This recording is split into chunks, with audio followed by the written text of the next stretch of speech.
갈라디아서 1장. 나 바울과 이곳에 있는 믿음의 동료들은 갈라디아에 있는 여러 교회에 문안합니다. 내가 이렇게 편지를 보낼 수 있는 권한은 사람들의 합의나 윗사람들의 임명에서 온 것이 아닙니다. 그것은 메시아 예수와 그분을 죽은 자들 가운데서 살리신 아버지 하나님께 직접 받은 것입니다. 나는 하나님께로부터 임명받은 사람입니다. 그러므로 나는 다음과 같은 말로 여러분에게 문안합니다. 은혜와 평화가 여러분에게 있기를 바랍니다. 우리는 이 말이 무엇을 의미하는지 잘 압니다. 예수 그리스도께서 우리 죄를 대속하기 위해 자기 몸을 제물로 바치시고 우리가 사는 이 악한 세상에서 우리를 건져주셨기 때문입니다. 우리 모두가 이 구원을 경험하는 것, 그것이 바로 하나님의 계획입니다. 하나님께 영광이 영원무궁토록 있기를 바랍니다. 참으로 그렇게 되기를. 나는 여러분의 변덕이 믿기지 않습니다. 그리스도의 은혜로 여러분을 불러주신 그분을 그렇게도 쉽게 배반하고 다른 메시지를 받아들이다니요. 여러분도 알다시피 그것은 사소한 차이 정도가 아닙니다. 그것은 완전히 다른 메시지, 이질적인 메시지라고 할 수도 없는 것, 하나님에 관한 거짓말이기 때문입니다. 이처럼 여러분 사이에서 동요를 일으키는 자들이 그리스도의 메시지를 왜곡하고 있습니다. 단도직입적으로 말하겠습니다. 우리 가운데 어떤 사람이 심지어 하늘에서 온 천사일지라도 우리가 처음 전한 메시지와 다른 것을 전한다면 그는 저주를 받아 마땅합니다. 전에 말씀드렸고 이제 다시 말씀드리지만 아무리 유명하고 자격이 대단한 사람이라도 여러분이 처음 받은 메시지와 다른 것을 전하는 사람이 있다면 그는 저주를 받아 마땅합니다. 내가 이처럼 강경하게 말하는 것이 사람들을 조종하려는 것이겠습니까? 혹은 하나님의 환심을 사려는 것이겠습니까? 아니면 대중의 박수를 얻으려는 것이겠습니까? 대중의 인기를 얻는 것이 나의 목표라면 나는 그리스도의 종이 되려고 애쓰지 않을 것입니다. 이것을 알아야 합니다. 친구 여러분, 아주 단호하게 말씀드립니다. 내가 여러분에게 전한 이 위대한 메시지는 그저 인간의 낙관론이 아닙니다. 그것은 내가 전통으로 물려받은 것도 아니고 어떤 학파로부터 배운 것도 아닙니다. 나는 그것을 하나님께로부터 직접 받았습니다. 나는 그 메시지를 예수 그리스도께로부터 직접 받았습니다. 여러분은 내가 전에 유대인의 방식대로 살 때 어떻게 행동했었는지 이야기를 들었을 것입니다. 그 당시 나는 하나님의 교회를 박해하는 일에 전력을 다했습니다. 나는 하나님의 교회를 철저히 파괴하려고 했습니다. 내 조상의 전통을 지키는 일에 어찌나 열성을 다했던지 그 면에서 나는 내 동료들보다 훨씬 앞서 있었습니다. 그러나 그때에도 하나님은 나를 향한 계획을 가지고 계셨습니다. 내가 아직 모태에 있을 때 그분은 너그럽게도 나를 택하시고 불러주셨습니다.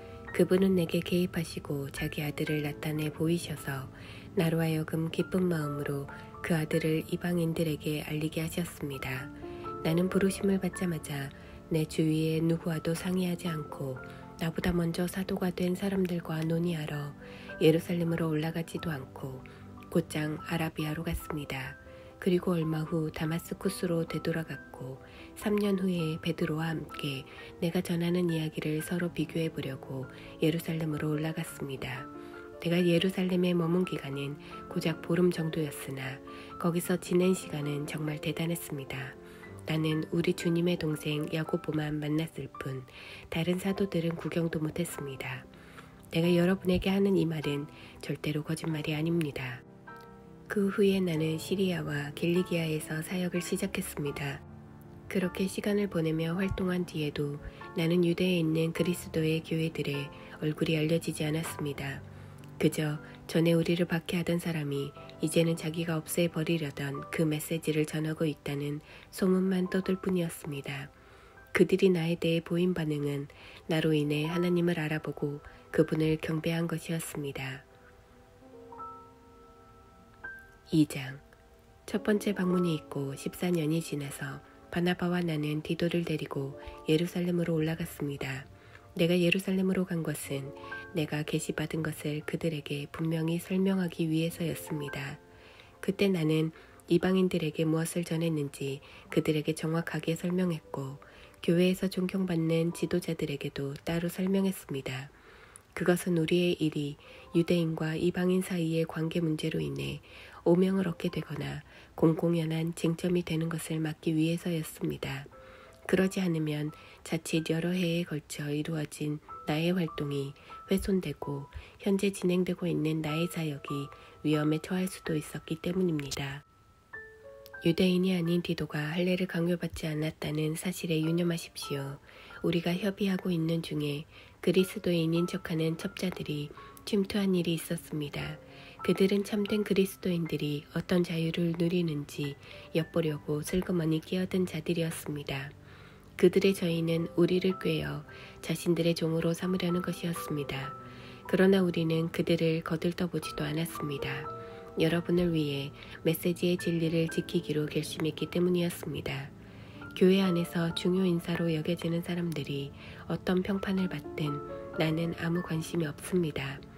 하나님은 사람의 겉모습에 감동하지 않으시며 나 또한 그러합니다. 그 지도자들은 내가 줄곧 전한 메시지에 어떤 것도 덧붙이지 못했습니다. 하나님께서 베드로가 유대인들에게 전한 것과 똑같은 메시지를 내게 맡겨주셔서 이방인들에게 전하게 하셨다는 사실이 조만간 드러났습니다. 교회의 기둥인 야고보와 베드로와 요한은 하나님께서 나를 부르셨음을 알고서 나와 바나바에게 손을 내밀어 악수하고 우리에게는 이방인들을 상대로 하는 사역을 맡기고 자신들은 계속해서 유대인들에게 나아가기로 했습니다. 그들이 우리에게 한 가지 당부한 것은 가난한 사람들을 기억해달라는 것이었습니다. 그것은 내가 이미 열심히 하고 있던 일이었습니다. 그 후에 베드로가 안디옥에 왔을 때 나는 그와 정면으로 맞선 적이 있습니다. 그가 분명하게 잘못한 일이 있었기 때문입니다. 이야기는 이렇습니다. 베드로는 야고보가 보낸 몇몇 사람들이 오기 전만 해도 식사 때마다 이방인들과 함께 식사를 했습니다. 그러나 예루살렘에서 보수적인 사람들이 오자 그는 슬그머니 뒤로 물러나 할 수 있는 한 이방인 동료들과 거리를 두었습니다. 그는 할례라는 옛 방식을 강요해온 유대 보수파를 두려워했던 것입니다. 안타깝게도 안디옥 교회에 있던 나머지 유대인들도 그런 위선에 동조했고 바나바까지도 그런 수작에 휩쓸리고 말았습니다. 나는 그들이 메시지를 따라 한결같이 바른 길을 걷지 않는 것을 보고 그들 모두가 보는 앞에서 베드로에게 이렇게 말했습니다. 당신은 예루살렘에서 파견된 감시인들이 보지 않을 때는 유대인이면서도 이방인처럼 살더니 이제는 예루살렘에서 온 당신의 옛 동료들에게 좋은 인상을 주려고 이방인에게 유대인의 관습을 강요하는군요. 도대체 무슨 권한으로 그렇게 하는 것입니까? 우리가 유대인이기는 하지만 죄인인 이방인보다 태생적으로 우월한 것은 아니라는 것을 우리는 압니다. 우리는 율법을 지킴으로써 하나님과 올바른 관계가 되는 것이 아니라 오직 예수 그리스도를 직접 믿음으로써 하나님과 올바른 관계가 되는 것임을 잘 알고 있습니다. 어떻게 합니까?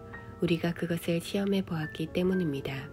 우리는 이 세상에서 가장 훌륭한 율법 체계를 가지고 있습니다. 그러나 우리는 누구도 자기 개선을 통해서는 하나님을 기쁘시게 해드릴 수 없음을 깨닫고 예수를 메시아로 믿었습니다.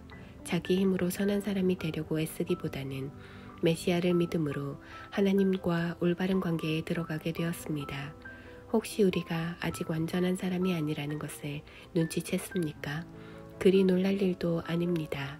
나처럼 그리스도를 통해 하나님과 바른 관계를 맺으려는 사람들이 덕을 완전히 갖추지 못했다는 이유로 그리스도는 죄의 방조자임에 틀림없다고 비난하시렵니까? 그런 비난은 섣부른 것입니다. 내가 자기 힘으로 선한 사람이 되려고 한다면 그것은 전에 헐어버린 낡은 헛간을 다시 세우는 셈이 되고 사기꾼처럼 행동하는 꼴이 되고 말 것입니다. 실제로 일어난 일을 말하자면 이렇습니다. 나는 율법을 지키려고 애쓰고 하나님을 기쁘시게 해드리려고 고심했지만 뜻대로 되지 않았습니다. 그래서 나는 율법의 사람이 되기를 포기했습니다. 그것은 하나님의 사람이 되기 위해서였습니다. 그리스도의 삶이 내게 방법을 일러주었고 그렇게 살도록 해주었습니다. 나는 그리스도와 나를 완전히 동일시했습니다. 정말로 나는 그리스도와 함께 십자가에 못 박혔습니다. 이제 내 자아는 더 이상 내 중심이 아닙니다. 나는 더 이상 여러분에게 의롭게 보이거나 여러분에게서 좋은 평판을 얻고 싶은 마음이 없습니다. 나는 더 이상 하나님께 좋은 평가를 얻어야 한다는 강박관념이 없습니다. 그리스도께서 내 안에서 살고 계십니다. 여러분이 보는 내 삶은 나의 것이 아니라 나를 사랑하시고 나를 위해 자기 목숨을 내어주신 하나님의 아들을 믿는 믿음으로 살아가는 삶입니다. 나는 이 삶을 저버리지 않을 것입니다. 내가 율법을 준수하거나 사람을 기쁘게 하는 종교로 되돌아간다면 그것은 하나님과의 관계에서 인격적으로 누리는 자유를 송두리째 포기하는 일이 되지 않겠습니까? 나는 그렇게 하지 않을 것입니다. 나는 하나님의 은혜를 거부하지 않을 것입니다. 하나님과의 생생한 관계가 율법을 지킴으로 이루어지는 것이라면 그리스도는 헛되이 죽으신 것이 됩니다.